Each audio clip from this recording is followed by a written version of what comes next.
Jornalista Flávio Elias, que tem uma longa militância em defesa dos direitos humanos e pelas causas sociais, pela cidadania, participa ativamente agora de um movimento contra o novo código de vestimenta, o uniforme dentro do Congresso Nacional. Essa ideia, Flávio, não é uma ideia da mesa diretora, né? É uma ideia da Câmara dos Deputados, como podem supor. Isso é coisa do Eduardo Cunha. Não é. Não, nesse caso não. Nesse caso ainda não, né? Como é que é essa história? Essa história nasce de uma... Na verdade, eu acredito que é mais uma afronta específica para as mulheres, né? Porque essa ideia nasce a partir de uma deputada que, por algum motivo, se sente incomodada com o tamanho das saias e o tamanho dos decotes, e aí elabora um projeto, um ato de mesa, uma proposta de ato de mesa, absolutamente detalhada, dizendo o tamanho de saias, profundidade de decote, cores de tênis que devem usar,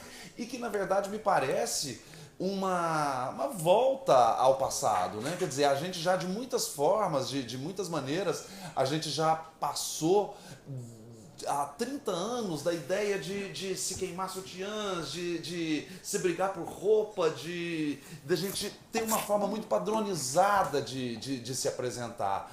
Hoje a gente já vive uma ditadura, né? Se você chega hoje na porta da Câmara dos Deputados e você está de terno e gravata, você vai acessar tranquilamente. Se você é um índio, provavelmente você não vai acessar. Se você é um homem de uma pessoa do campo, do MST... Do MST, boné, isso, provavelmente você não vai acessar. Então, me parece que mais ainda, mais grave do que um código de roupa, é a limitação do acesso à população numa casa que é conhecida por ser a Casa do Povo, onde estão os representantes eleitos diretos pela população. Se o Senado representa os estados, a Câmara representa o povo. Agora, Flávio, isso também leva a um questionamento que você falou agora que é interessante.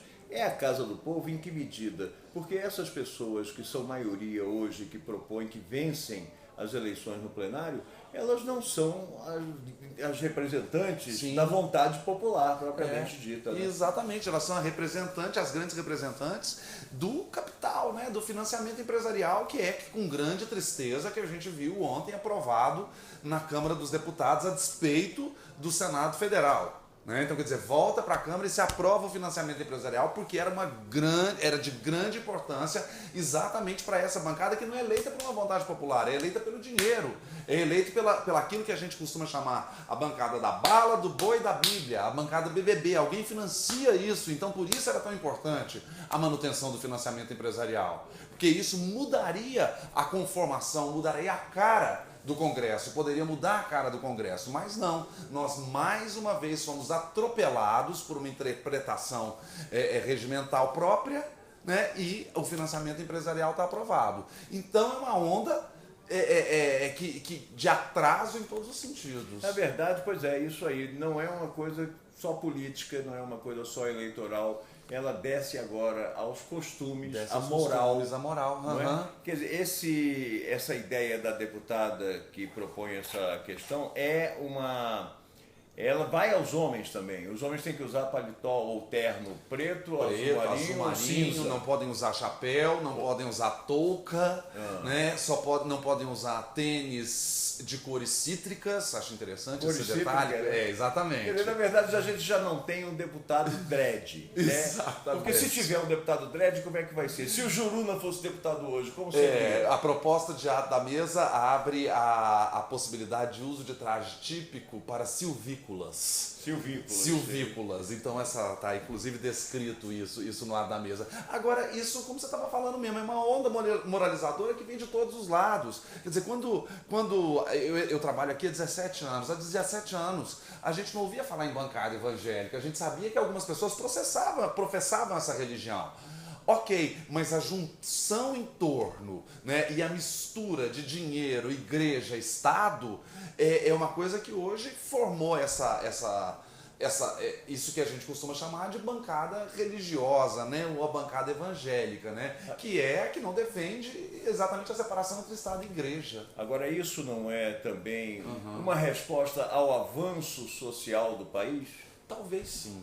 Se a gente for pensar bem, isso é uma movimentação, um movimento que aconteceu muito no mundo afora, né? Basicamente em todos os países, quando a gente via um avanço, principalmente na década de 70, nos Estados Unidos. Se a gente faz uma comparação, você vê uma liderança religiosa que se insurgia com relação a essas movimentações. Agora mesmo, também de novo, tomando como exemplo os Estados Unidos, no Kentucky, a dona de um cartório, a funcionária de um cartório, que se recusava, a despeito da lei, a realizar matrimônio entre pessoas do mesmo sexo, né? Ela terminou presa. Foi presa, 6 dias em cana. Exatamente, 6 dias em cana por conta disso. Quer dizer, então já há sempre uma reação. Esse pensamento conservador muito forte no Brasil, ele sempre esteve um pouco abaixo, né? Escondido, ele né? Ele envergonhado. Envergonhado. Agora nós estamos vivendo um processo inverso.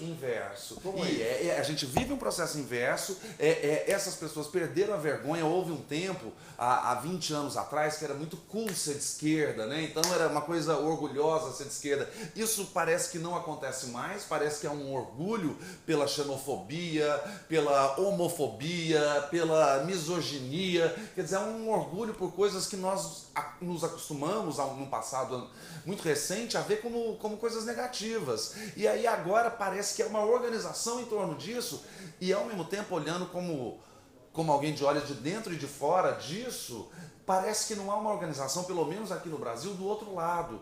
Quer dizer, a gente não vê um movimento LGBT tão organizado como a gente vê nos Estados Unidos para se contrapor a isso. Né? Quer dizer, o nosso movimento LGBT é um movimento absolutamente fratricida, como quase tudo no Brasil, dividido em várias correntes políticas, que são apoiadas por diferentes partidos políticos. E isso me parece uma coisa assustadora, porque eu fico pensando, se a gente hoje teve um avanço dessa bancada em 30% a cada legislatura, quer dizer, um deputado amigo um dia fez uma análise comigo que mais 2 ou 3 legislaturas, eles seriam mais de 50% aqui dentro, votando pautas que interessam exclusivamente a esse segmento, quer dizer, não deixando espaço para discussão de ideias, porque isso é mais dramático. Então vamos fazer o seguinte, para nós encerrarmos aqui, eu queria que você dissesse, para quem está nos assistindo ali, qual a postura de cidadão, da pessoa que está preocupada com essas questões todas que você levantou, e o que deve fazer, como se engajar, como se envolver, em resumo, por se sensibilizar e se envolver com... A pessoa deve participar, na minha opinião, a pessoa deve participar, mesmo que não seja uma participação presencial aqui na Câmara dos Deputados, isso hoje é possível fazer pelas redes. A gente tem que defender os deputados que trabalham com pautas menos conservadoras, pautas mais avançadas e que são profundamente atacados pelas redes sociais, são ameaçados de morte. A gente já viu memes dessas pessoas sendo cortadas a cabeça. Então a gente tem que ir em busca de pessoas que ainda hoje não têm vergonha de dizer que defendem os direitos humanos. Né? Porque direitos humanos também é importante lembrar isso. Hoje parece que é defender bandido, e pode ser defender bandido também, porque ninguém defende bandido, mas defender os direitos humanos significa defender o direito à saúde, que o pobre chegue num posto de saúde e tenha atendimento médico, né? Que os trabalhadores tenham escola gratuita de qualidade para os seus filhos. Isso é um direito dos humanos, né? Então não é só isso, né? É garantir os direitos essenciais do cidadão brasileiro. Então é importante que nós estejamos presentes também nas redes sociais, que a gente vote em enquetes, que a gente comente notícias, que a gente vote nos prêmios que são disponibilizados, como o Prêmio Congresso em Foco agora, né? Que a gente dê visibilidade de que existe um outro lado também. Porque o lado com que a gente luta, que é fundamentalista, porque é importante lembrar também, né, Golo? Ninguém é contrário à religião. Entendeu? O interessante é que a gente possa celebrar todas juntas. Né? Quer dizer, que eu possa ser católico, que você possa ser da Umbanda, que você possa ser evangélico e que o outro possa ser ateu. É isso que se defende, né? É o direito à diversidade. Então, portanto, participe. Você que acompanha o Tema Livre, conheça as redes sociais da Câmara dos Deputados, as redes sociais dos deputados e atue em defesa de um direito que é nosso.